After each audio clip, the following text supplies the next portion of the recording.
Ustaz tu ke, tengok serban dia ke, tengok janggut dia. Ada orang salam dengan Ustaz Azhar, dia kata, Ustaz, berapa tahun Ustaz? Apa umur saya? Tak, janggut Ustaz. Dia rasa seronok tengok tu. Ya? Tengok mata, tengok Ustaz-Ustaz tengah mengajar, mulut nganga sikit. Kadang-kadang tengah dengar kuliah tu rasa gatal lutut. Rasa gatal lutut.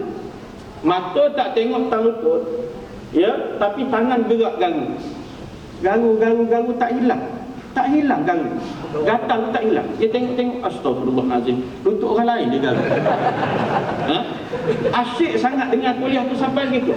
Kadang kuliah jadi tak ada benda yang kita kata susah sangat. Dia bagi simple-simple je. Tapi orang suka. Ya, satu tempat dia mengajar, masya-Allah. Ya.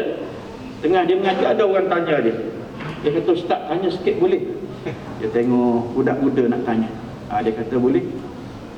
Dia kata, Ustaz tanya hukum. Apa hukum kalau sekiranya bila kita buat kenduri kahwin kat rumah kita, pengantin sampai, anak kita pun pergi sambut dekat pintu, masuk sambut dekat pagar sana. Sampai dekat pintu rumah kita sebelum dia naik pentas pelangi, apa hukum kalau kita tabur dengan beras? Tabur beras, masa dia masuk, pengantin masuk, kita sambut dengan tabur beras kat kaki dia. Azhar tengok budak ni, budak muda tanya soalan macam tu. Ya, Azhar kata hukum tabur beras masa pengantin sampai, hukum dia harus. Hukum dia harus. Orang lama-lama, orang tua sikit kan, Allah, Ustaz jawab kata jam, dia kata jam bina. Penat lah dia kata. Kita dah tinggal 10 tahun. Ustaz kata harus pula. Dia duduk dalam kepala 3-4 orang. Ustaz Azhar ni tak habis lagi ayat, dia dah buat telah. Ustaz Azhar kata hukum tabur beras masa pengantin sampai harus jika sekiranya kedua-dua pengantin tadi adalah ayam. Dia punya channel lari jauh. Tapi budak seronok. Budak-budak yang dengar budak-budak, seronoklah Ustaz ni, dia kata. Boleh tanya-tanya pula. Ya. Ujung kuliah tu ada pula tanya soalan lagi, Ustaz tanya sikit je Ustaz, satu soalan. Dia kata boleh tanyalah. Apa hukum pakai cermin mata masa semayang? Dia tanya Ustaz. Hukum pakai cermin mata masa semayang. Spek. Orang KL panggil apa? Spectacle. Pakai spek masa semayang, apa hukum dia? Azhar kata hukum pakai spek masa semayang batal.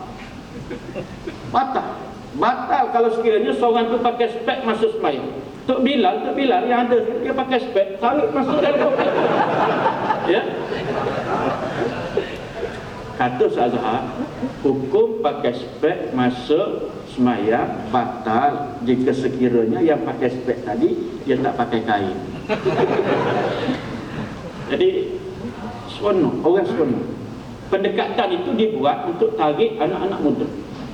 Ya, tarik anak-anak muda.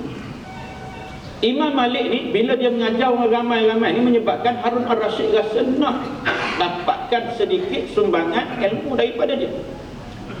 Bila ajakan pertama ditolak oleh Imam Malik, lepas 2 bulan Harun Ar-Rasyid hantar sekali lagi utusan dia tadi untuk jemput Imam Malik datang kuliah di istana.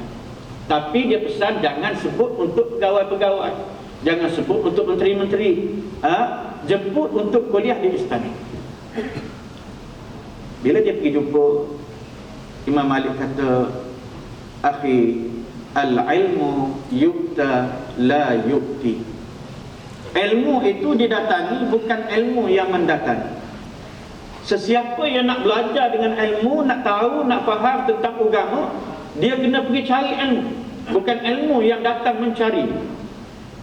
Syarah kat Imam Malik ni, pegawai tapi balik saja, tak datang juga.